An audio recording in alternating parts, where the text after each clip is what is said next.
Persaudaraan Setia Hati Trate dibentuk tahun 1922 atas prakarsa Ki Hajar Harjo Utomo di Desa Pilangbango, Madiun.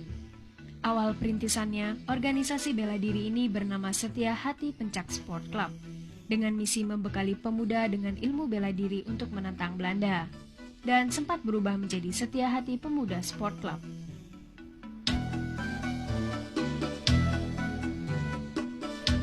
Baru setelah Jepang masuk, nama organisasi ini berganti lagi menjadi Setia Hati Trate. Perubahan nama pun masih terus berlangsung hingga tahun 1948. Dengan menambahkan kata persaudaraan di depan Setia Hati Trate sebagai nama organisasi. Dan ditetapkannya Ki Hajar Harjo Utomo menjadi ketua umum.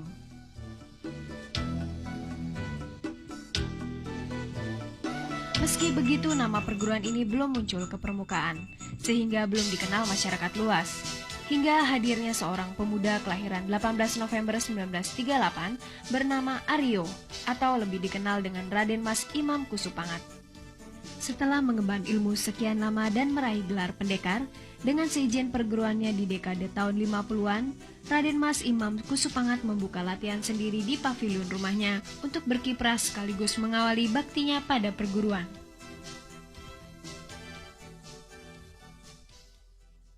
Siapa sebenarnya RM Imam Kusupangat? Dialah pendobrak di dalam organisasi Persaudaraan Setia Hati Trate ini.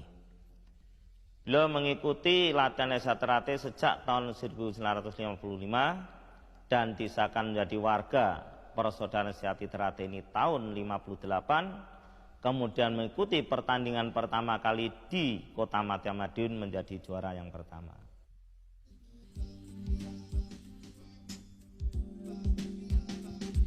Kegigihannya melatih dan terus menggali ilmu mengantarkan Raden Mas Imam ke gerbang kepemimpinan dengan dipercaya memangku jabatan ketua dalam kepengurusan Persaudaraan Setia Hati Trate cabang Madiun.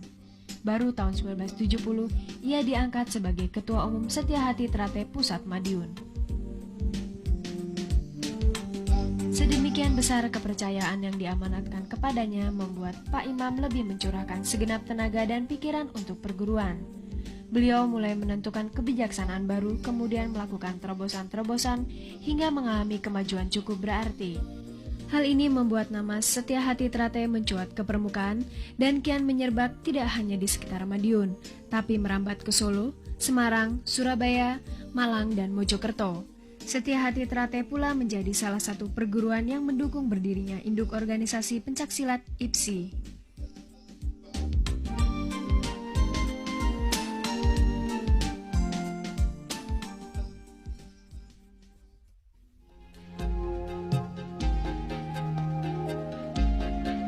Namun tak seorang pun berhasil menghalau waktu, tak seorang pun kuasa melepas diri dari batas perjalanannya. Manusia hanya punya hak sebatas berencana, kepastian dan penentu tetap berada di tangannya. Masih banyak rencana Pak Imam dalam memajukan Setia Hati Trate.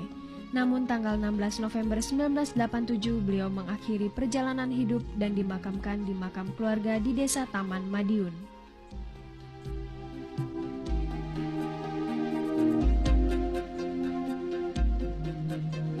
Jasad Pak Imam boleh saja mati, namun karya dan dharmanya akan tetap hidup selamanya.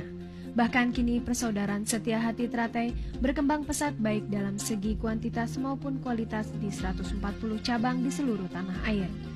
Juga telah merambah ke mancanegara seperti Belanda, Amerika, Prancis, Australia, dan negara-negara Asia lainnya dengan jumlah anggota berkisar 300.000 orang.